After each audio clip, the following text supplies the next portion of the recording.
இந்த இடத்தில் என்னை தியாகினுடைய தியாகத்தை உணர்ந்து பெருமைப்படுத்த ஆண்டவர்களுக்கு என்னுடைய வாழ்த்துக்களை நன்றியை தெரிவித்துக் கொள்கிறேன். நான் இந்த கூட்ட பொருளை மட்டும் எடுத்து பேசலாம் என்று விரும்புகிறேன். தம்பி நாராயணன் தான் அழைத்தார். ஏன் என்று என்னை சொல்லவில்லை, அண்ணனை அலைபேசியில் தான் அழைத்தேன் என்று. இருந்தாலும் அவருக்கு நான் ஞாபகப்படுத்துகிறேன். இந்த கூட்ட பொருள் என்ன என்று கேட்கும்போது, இமானுவேல் சேகரன் அவர்களுடைய நூற்றாண்டு விழாவும் பட்டியல் வெளியேற்றவும் இந்த அரசுக்கு நன்றி செலுத்தும் விதமாக இந்த விழாவை நடத்துவதாக கூறினார்கள். மிக மிக ஒரு சந்தோஷமான விஷயம். தமிழகத்திலே வெகு நாளுக்கு பிறகு இந்த 3 நிகழ்வை ஒருங்கே எடுத்து செல்கின்ற இந்த மண்ணிற்கும் பெருமை, அதை வழிநடத்துகின்ற நாராயணனுக்கும் பெருமை என்று நான் நம்புகிறேன். எனது தம்பி, உடன் பிறந்த தம்பிக்கு இங்க அருகில் இருக்கக்கூடிய புதுப்பட்டியில தான் நாங்க பொண்ணு எடுத்திருக்கோம். ஸோ இந்த மண்ணுக்கு சொந்தக்காரங்களாக நான் ஆகிவிடுகிறேன் என்பதை தெரிவித்துக் கொள்கிறேன். இந்த அரசு விழாவும் மணிமண்டபம் அவ்வளவு எளிதாக கிடைக்கவில்லை என்பதை இந்த இடத்தில் நான் ஞாபகப்படுத்துகிறேன், நினைவு கூறுகிறேன். இந்த அரசு விழாவுக்கும் இந்த மணிமண்டபத்திற்கும் எந்த கட்சியும் கொடி பிடிக்கவில்லை என்பதை நான் நினைவுபடுத்துகிறேன். என்னுடைய தேவேந்திர குல வேளாளர் மக்கள், இளைஞர்கள் தாங்கள் உயிரை மாய்த்தார்கள். அரசு விழாவும் மணிமண்டபம் அமைப்பதை நான் பதிவு செய்தேன். இந்த மணிமண்டபத்திற்கும் இந்த அரசு விழாவுக்கும் எந்த ஒரு தனி கட்சியும் கொடி பிடித்து அதை வைத்து நீங்கள் கொண்டாட முடியாது. ஏன் என்று கேட்டால், அன்று நடந்த பரமக்குடியின் துப்பாக்கி சூடு, நெஞ்சை நிமிர்த்தி நின்றான். நெஞ்சை நிமிர்த்தி நின்று அவன் என்ன செஞ்சான்? தன்னுடைய உயிரை மாய்த்து அந்த அரசு விழாவை மணிமண்டபத்தையும் அவன் பெற்று தந்தான். தமிழகத்தில் இருக்கிற ஒவ்வொரு தேவேந்திர வேளாளருடைய பங்கும் இருக்கு. இமானுவேல் சேகரன் தான் இறப்பதற்கு முன்பாக அவரை கொலை செய்து விடுவார்கள் என்று அறிந்து அவர் இறப்பதற்கு முன்பாக வார்த்தை என்ன என்று கேட்டால், இன்று இமானுவேல் இறந்தால் ஒவ்வொரு சொட்டு ரத்தமும் இமானுவேல் சேகரனாக உருவெடுப்பார்கள் என்பதை இந்த சமூகம் இப்ப ஆண்டு கொண்டிருக்கிறேன். ஆகையால் இந்த அரசுக்கு நன்றி சொல்லக்கூடிய கடமையும் பொறுப்பும் அவசியம் இமானுவேல் சேகரனுடைய குடும்பத்திற்கு சாரும். நீங்கள் எதை பற்றி விமர்சனம் வைத்தால் நன்றி மறப்பது நன்றன்று, நன்றல்லது அன்றைய மறப்பது. இந்த அரசு விழாவுக்கு நன்றி செலுத்தியாச்சு. அடுத்தபடியாக நம்முடைய பட்டியல் வெளியேற்றத்தை குறித்தான பொதுக்கூட்டத்தில் நம்ம முக்கியமா பதிவு பண்ண வேண்டிய ஒரு விஷயம், சிலர் சொல்லாத கருத்துக்களை மட்டும் நான் பதிவிடுகிறேன். ஆர்டிகல் 341 அதோட உட்பிரிவு 2 என்ன சொல்லுது அப்படின்னு கேட்டீங்கன்னா, ஒரு ஜாதியிலிருந்து இன்னொரு ஜாதிக்கு மாறிக்கலாம், ஒரு வேற பட்டியல் இனத்துக்கு போய்க்கலாம். உங்களுக்கு உதாரணம் சொல்லணும்னா, ராஜஸ்தான்ல இருக்க குஜார் இனம் எஸ்சி பட்டியலுக்கு மாற்றப்பட்டுள்ளது. இன்றும் இருக்கக்கூடிய ஊட்டியில இருக்கக்கூடிய படுகர்களும் அவர்கள் பிசியில இருந்து எஸ்சிக்கு வருவதற்காக அவர்கள் என்ன செய்யறாங்க? தங்களுடைய நகர்வுகளை நகர்ந்து கொண்டிருக்கிறார்கள். ஒரிசாவிலும் பட்டியல் இனத்திலிருந்து வெளியே வந்திருக்கிறார்கள்.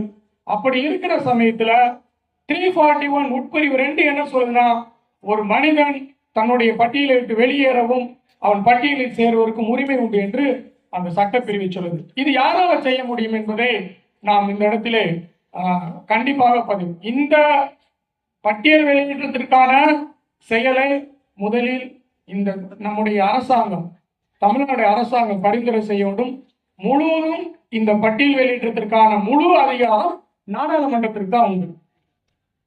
இந்த இரு அரசாங்கம் சேர்ந்துதான் பட்டியல் வெளியேற்றத்திற்கான முன்னெடுப்புகளை எடுக்க வேண்டும். நீங்க பட்டியலில் இருந்து வெளியேற வேண்டும் என்றால் தேவேந்திர குல வேளாளர் எல்லாம் ஒருங்கிணைந்து தேவேந்திர குல வேளாளர் சங்கங்கள் என்று உங்கள் ஊர்களில் கட்டமைக்க வேண்டும். நான் ஒன்று கேட்கிறேன், இங்கு வந்திருக்கிறவர்களுக்கு, உங்களுடைய கிராமங்களில் தேவேந்திர குல வேளாளர் சங்கங்கள் என்று எங்களுடைய ஊரில் உள்ளதை நாங்கள் பெயர் பிள்ளை வைத்திருக்கோம், கையெழுத்துகள், அவர்களை பாராட்டுகிறேன். நன்றி. இவ்வளவு கூட்டத்தில் அண்ணன் ஒருத்தர் மட்டும் இருக்காங்க. அப்ப அந்த சங்கங்களை உடைத்தது யார்? சங்கங்களை உடைத்தது யார் என்று கேட்டால் இருக்கக்கூடிய கட்சிகள். நீங்கள் இன்று முடிவெடுங்கள், இந்த மண்ணில் முடிவெடுங்கள். நான் நாளை போய் என்னுடைய ஊரிலே தேவேந்திர குல வேளாளர் சங்கத்தில் நான் போர்டு வைத்து நான் என்ன செய்வேன், என்னை அடையாளப்படுத்திக் கொள்வேன் என்று நீங்கள் இன்று சபதம் எடுங்கள். கிட்டத்தட்ட எனக்கு ஒரு 40 வருடங்களுக்கு முன்னாடி எங்கு சென்றாலும் தேவேந்திர வேளாளர் சங்கங்கள் என்று இருக்கும். நான் இந்த இடத்தில் இன்னொரு பதிவு பண்ணுகிறேன். நீங்கள் எந்த கட்சியினாலும் பயணிங்க, அதை பத்தி கவலையே கிடையாது. அது உங்களுடைய விருப்பம், உங்களுடைய ஜனநாயக கடமை. ஆனால் அங்கேயும் போய் நீங்க SC/ST உடைய அணி தலைவரா இருக்காதீங்க. அங்கேயும் போய் நீங்க SC/ST அணி தலைவரா இருந்தால் பட்டியலிடத்திற்கான நாம் குரலை எழுப்பிக் கொண்டு அங்க போய் SC/ST இருக்கணும். அது மிகப்பெரிய வருத்தத்திற்கான ஒரு அப்பேற்பட்ட பதவி இருக்கு. நீங்கள் தூக்கி எறிந்து விட்டு வாருங்கள். ஏனென்று கேட்டால் நாம் பட்டியல் வெளியேற்றத்திற்கான விடுதலைக்கான நம்ம இயக்கத்தை நடத்தி கொண்டிருக்க ஏன் நம்ம SC பட்டியலில் சேர்க்கப்பட்டது 1910 வரைக்கும் தான் இந்த சுதந்திர போராட்டம் பயங்கரமா நடக்குது. இந்தியாவில் சுதந்திர போராட்டம் நடக்குது. இந்த சுதந்திர போராட்டத்தில் யாரெல்லாம் ஆங்கிலேயருக்கு வரி கொடுப்பேன்னு சொன்னாலும் அவங்களாம் பாளையக்காரன் ஜெயித்தார். யாரெல்லாம் வரி கொடுப்பேன் அப்படின்னு சொல்லி அவனுடைய பாத பூஜை பண்ணலாம் ஜமீன்தார். ஏன்னு கேட்டால் இந்த இந்தியா முழுவதும் நிலங்களை எல்லாம் ஆங்கிலேயர் வைத்துக் கொண்டிருந்தார்கள். அப்ப எங்கிருந்த ஜமீன்தாரரும் பாளையக்காரன் கொண்டார்கள் என்றால் ஆங்கிலேயர்களுக்கு கொடி பிடித்தவர்கள். ஆனால் நம் தேவையில் உள்ள வேளாளர் சமூகத்தை சார்ந்தவர்கள், விவசாயத்தை செய்தவர்கள் வரி கொடுக்க மாட்டேன் என்று சொன்னதின் அடிப்படையில் 1936 சதி திட்டம் தீட்டப்பட்டு நம்ம SC பட்டியலில் சேர்க்கப்பட்டோம். எங்க பட்டியலில்? MBC-ல பட்டியல் இல்லையா, ABC-ல பட்டியல் இல்லையா, BC-ல பட்டியல் இல்லையா? அதே SC பட்டியல் மட்டும் வன்மமான வார்த்தைகளை பயன்படுத்தி நீங்க உலக ரீதியாக காயப்படுத்துகிறீர்கள் என்பதை நான் நினைவுபடுத்துகிறேன். நம்முடைய சுதந்திர போராட்டத்தில் அப்பொழுது ஜாதி எங்க சுந்தரலிங்கம் இருந்தாரோ அங்க பூலித்தேவன் இருந்தார். எங்க சுந்தரலிங்கம் இருந்தாரோ அங்க வெடிக்காலான் இருந்தார். இதை இன்னொரு நான் ஞாபகப்படுத்துகிறேன். நம்முடைய மேற்கு மண்டலத்தில் இருக்கக்கூடிய வன்னியம்பாளையம் என்ற கிராமத்தில் ராமசாமி பண்ணாடியார் என்று ஒருத்தர் இருந்தார். அவர் யார்? அவர் எங்கும் அடையாளப்படுத்தவில்லை. அவர் கிட்டத்தட்ட 1800 வரிகொடா இயக்கம் ஆங்கிலத்தில் நான் வரி கொடுக்க மாட்டேன் என்று திப்பு சுல்தானுடைய அந்த அமைச்சரையில் இருந்தவர் சேரும் வரைக்கும் தன்னுடைய வரிகொடா இயக்கத்தை நடத்தியவர் என்பதை நான் கூறிக்கொள்கிறேன். சேலம் குறைவு என்று சொன்னதன் அடிப்படையில் இமானுவேல் சேகருடைய குடும்பத்தை மட்டும் நான் வாரிசுகள் இருக்கிறது, இமானுவேல் சேகருக்கு வாரிசுகள் இருக்கிறது.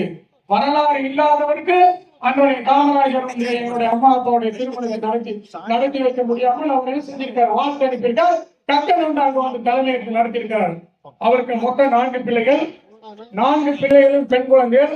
அவர் இருக்கும் போது 33 வயசு. அவர் 33 வயசுல படுகொலை செய்யப்பட்டார். அன்று சிந்தப்பட்ட அந்த ரத்தத்தின் அந்த விதிக்கப்பட்ட இடத்தில் இந்த பல ஆயிரம் கோடி மக்கள் நமக்கு குருபூஜை விழாவை எடுக்கிறோம்.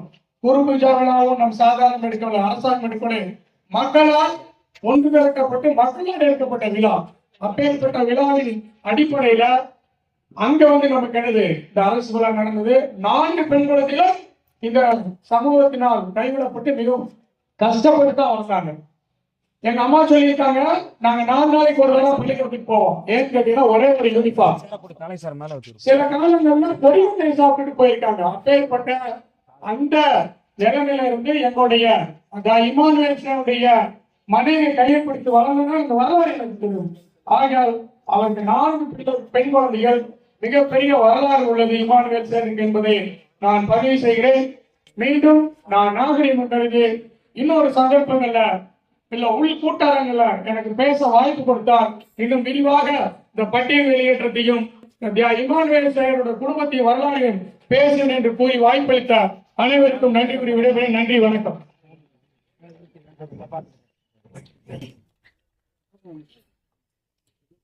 ஒரு மனிதனுமே பிறக்க முடியுமா?